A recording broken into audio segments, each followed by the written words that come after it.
Day 1, July 1, 2025. At eto na ang inaantay namin due date na ni Mami P. Kaya ayan, abala si Farm Manager para mabantayan at abangan ang paglabas ng bagong blessings. 8 sila lahat ngayon, mas konti kaysa nung una. Sana mabuhay sila lahat dahil 4 lang natira noong una. Sa 10, medyo sad pero at least may natira.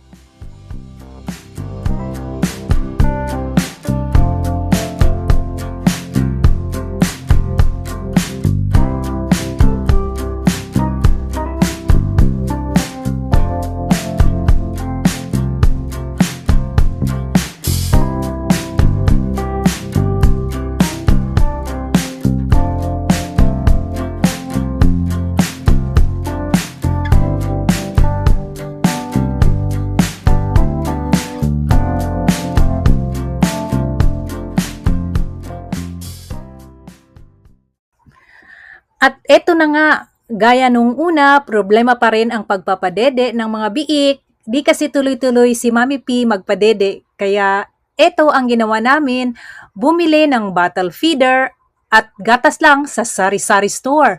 Bear Brand, baka naman. Magastos pero wala tayong choice. Kailangan gawa ng paraan para di sila masayang.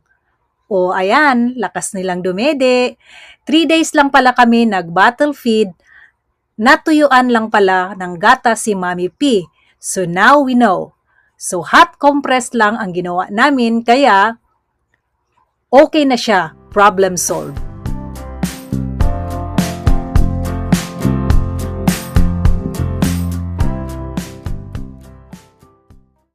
Fast forward tayo, day 26.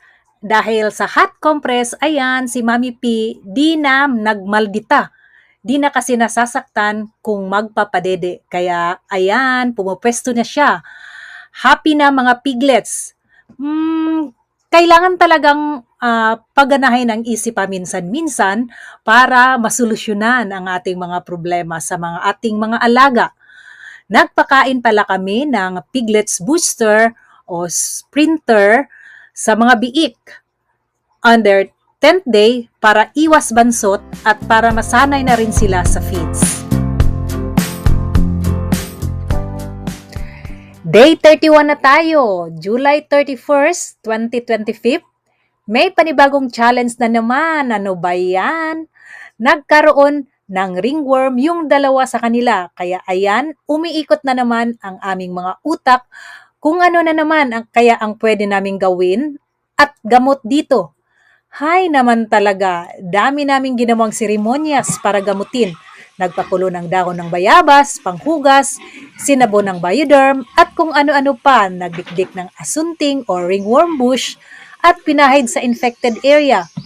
Nakapag-inject din kami ng latigo galing sa aming municipal DA at sila din pala ang nagsuggest ng asunting. Araw-araw ginagamitan namin ng Sunrox ang paglinis ng kulungan para siguradong tanggal talaga ang mga bakterya.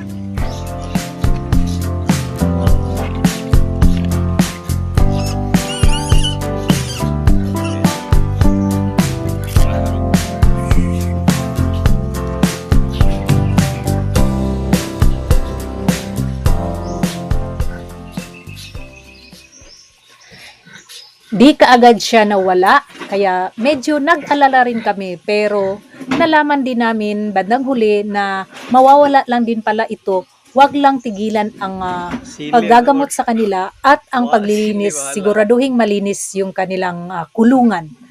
Kaya ayan, kami tuloy-tuloy lang ang paggagamot sa kanila.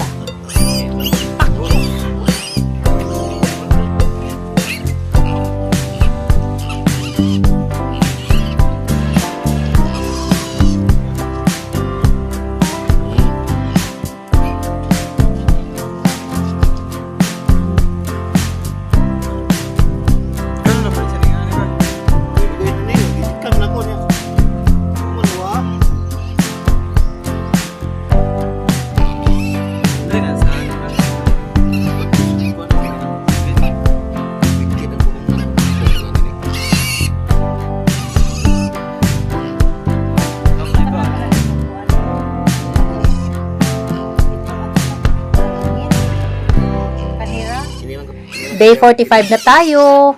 Time to separate ng mga piglet sa nanay. So, di na sila didede kay Mami Pig. Kailangan na nilang mag-self-supporting. Purong feeds na po. Lahat ang kakainin nila. So, mag-change feeding na naman. 14 packs pala na ubos nilang booster in 45 days.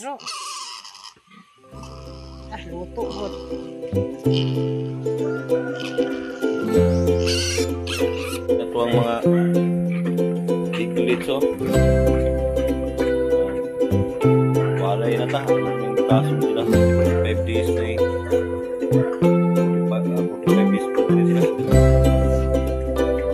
Ito na yung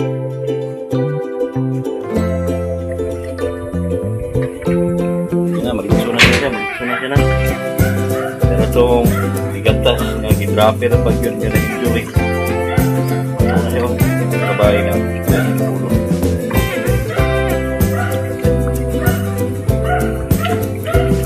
Nawag video. Yan. Nagbigay na. So, hapay sige palanggot. Ayan, nangambok na.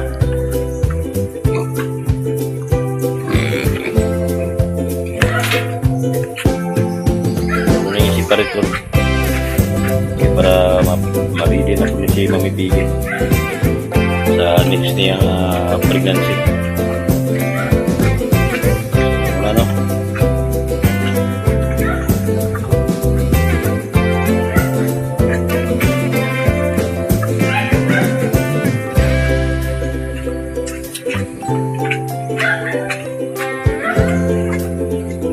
So muna lang, walunis na kabuk. Ito ang update niya sa ikan sa D1 hantod sa DOC45 D45 eh. Okay. Hugod ka. Huwag ka na duhamang. Sige ka na. Ano na siya i-separate? Nagbukat kayo?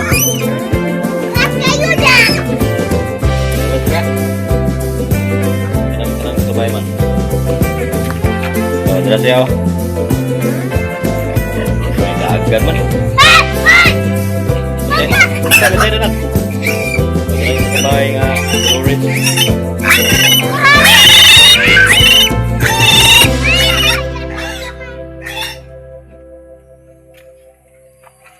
Ini mang laki mang. Dahil ihihiwalay na natin sila, pre-Startix 2 naman ang ibibigay namin sa kanila, which is designed to help piglets make a smooth transition from sauce milk or milk replacer to solid feed.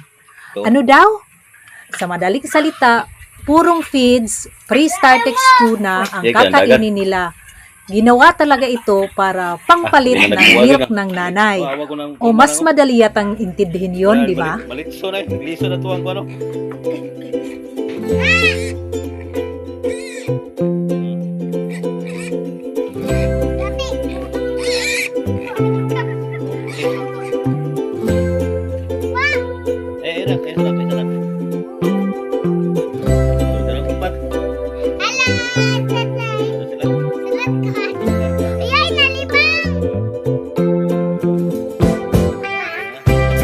Dayon tanang.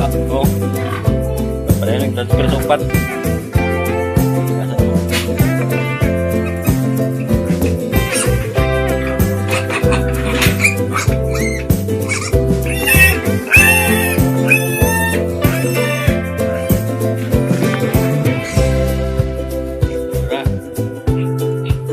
Ini bantay day.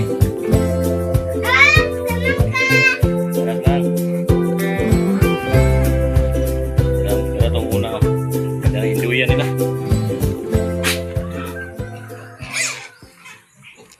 Hinati namin sila sa tig-apat sa isang cage para mas maluwag sila kasi di kalakihan ang aming cage. At this time, they're already 10 kilos each, average within 45 days old. Ang lalaki na, di ba? Pwede nang pang lechon de leche. Apa isa? Dara.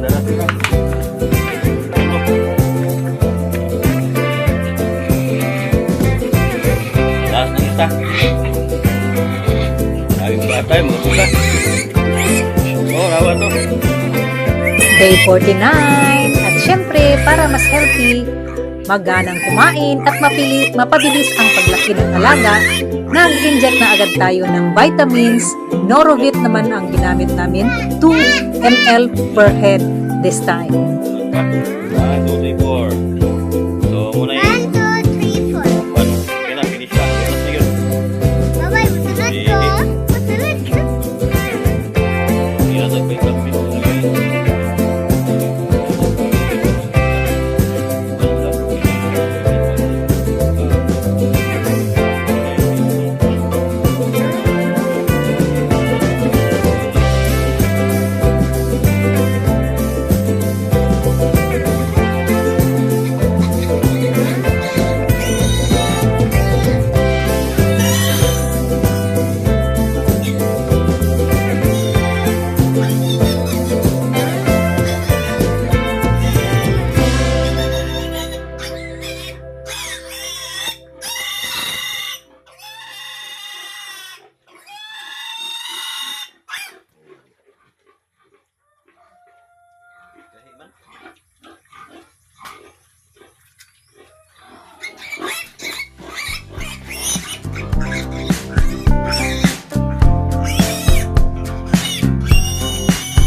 Ano na yung pagkaon doon sa mga baboy guys.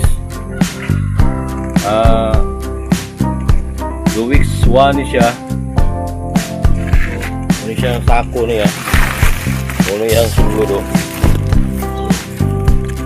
2 weeks po ni siya. Tapos nakasako ni niya. Minsan po na mong hammered. Hammered po ni siya. 1:1 ang ratio ni. Sa kasako 2 weeks 1. Sa kasako po hammered ang mix. Tingnan mo. Ano yun? Mix ko niya ang mga mix o. Mixer na siya. Now, change feeding na naman tayo at day 90 nila from Startex to Growix. 1. Ulitin ko lang ang sinabi ng ating farm manager. 1:1 po ang mixing. Hammered and Growix po ang gamit mo.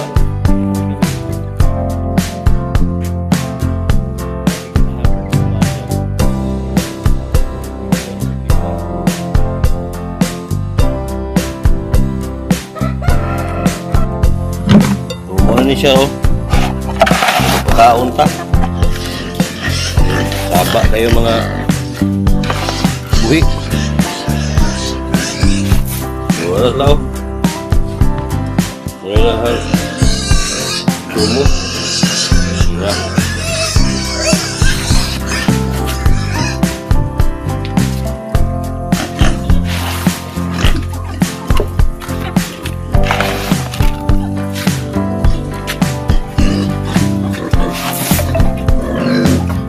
Oh.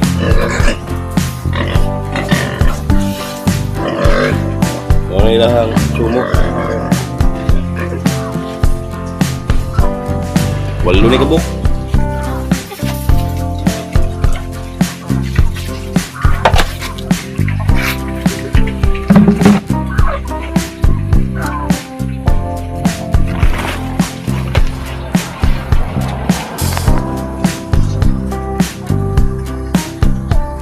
Oras na yung mga dala to sa likod nga portion. Dala sa likod nga agi. So dala po ng upat.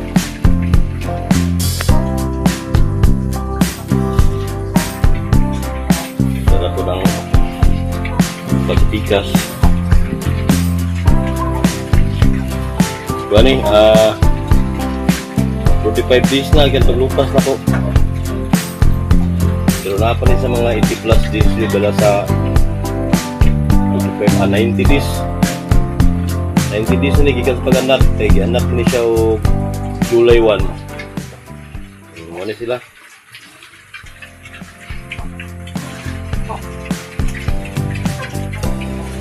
Update ng update.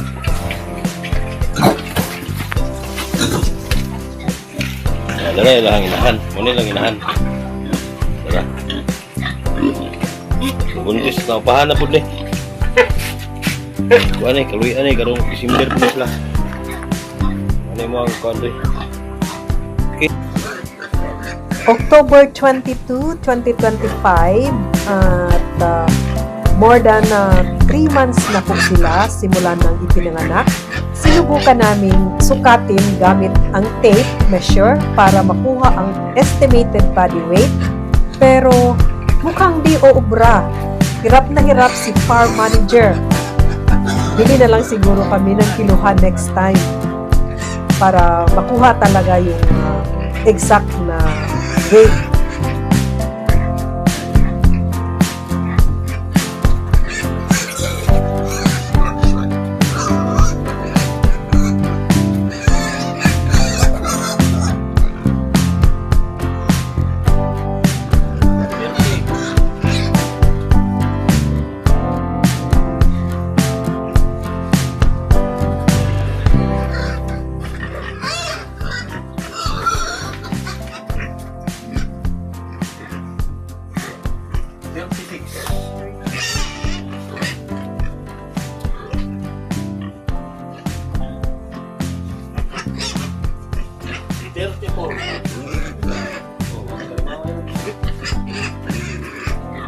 Dapat sulat ni mo gisulat ana po dito stop na. So muna po na yung mixing oh. Pulo siya katahok. pulo ka tik-tik nga pipisi dito. 5 ka pipisi na niya. 20 ka growix to. So, ang tahop niya, napa ni siya asin na 50 grams. So, same day, before sila mag 4 months, nag-change feeding na kami. Tik-tik, tahop, or darak, PPC, and Growix 2 na tayo. Plus, may konting asin. Ang napaubos namin sa kanila, 6 sacks na Growix 2, plus yung mga kasamang hinalo pa. So, muna siya, nasa 50 grams nga asin.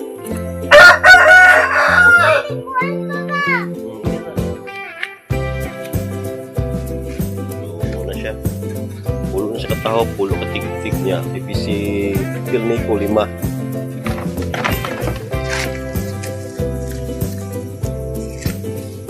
Okay.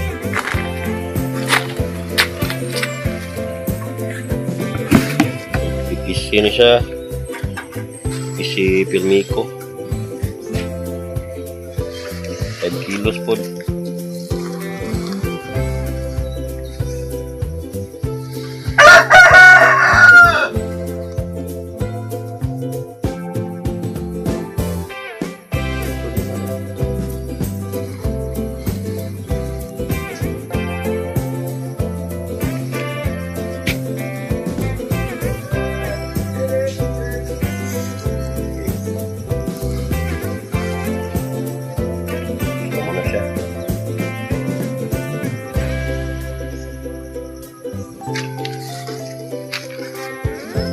Tagas na. Karang asin nga 50 grams. Mang, yabo. Yabo sa.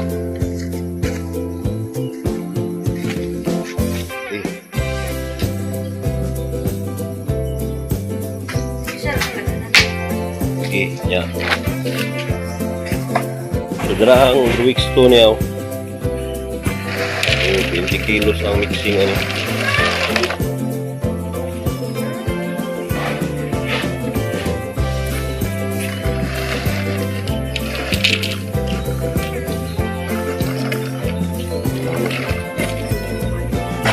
Siyang 50 PPC na to.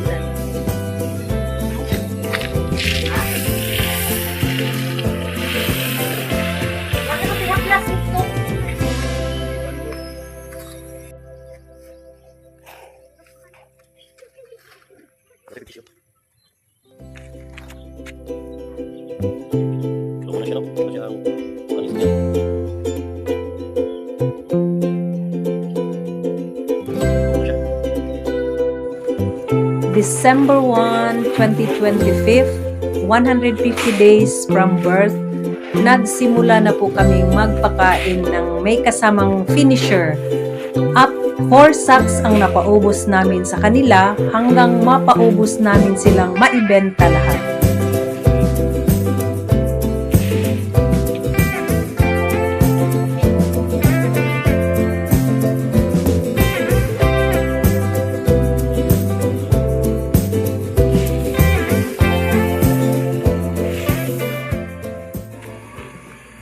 Ablo siya asin.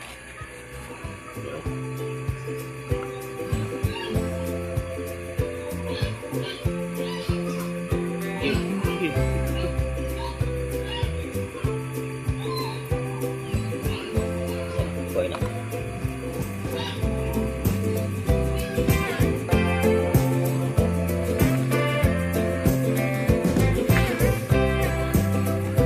Wala ang busiso.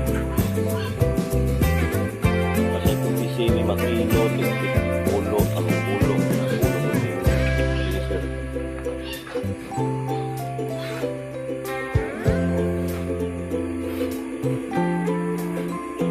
okay na guys.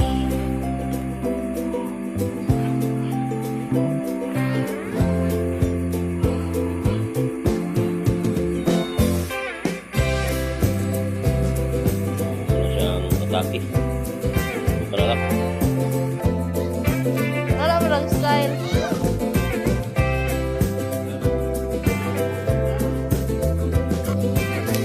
December 7, 2025, after 1 week namin nakapagpakain ng my finisher, nabenta namin ang first sa 8 at nakikita nyo naman sa screen kung kailan sila kinuha at ilang kilo ang bawat isa. 7 lang pala ang binenta namin, iniwan yung isa, babae para gawing inahin uli. 2 sa kanila na ibenta ng 185 per kilo at yung 5, 180 per kilo. Total kilos ng 8 pigs ay 818 kilos. So, sa tanong kung may kita pa ba talaga sa pag-aalaga ng baboy, base sa aming experience sa napanood nyo, meron at meron naman talaga. Di man gaano kalaki dahil sa sobrang mahal ng feeds at di rin kamahalan ang presyo ng live weight, mas marami ang alagaan, mas maganda. Lugi sa time at panahon pag kunti lang. Dahil dito, na-realize ko na kung maalagaan ng husto ang mga baboy, may kakayahan kang mamuhunan at samahan na rin ng panalangin, maganda pa rin kahit papano ang return of investment sa pag-aalaga ng baboy.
This is again Kakay Sato, your absentee farmer for now.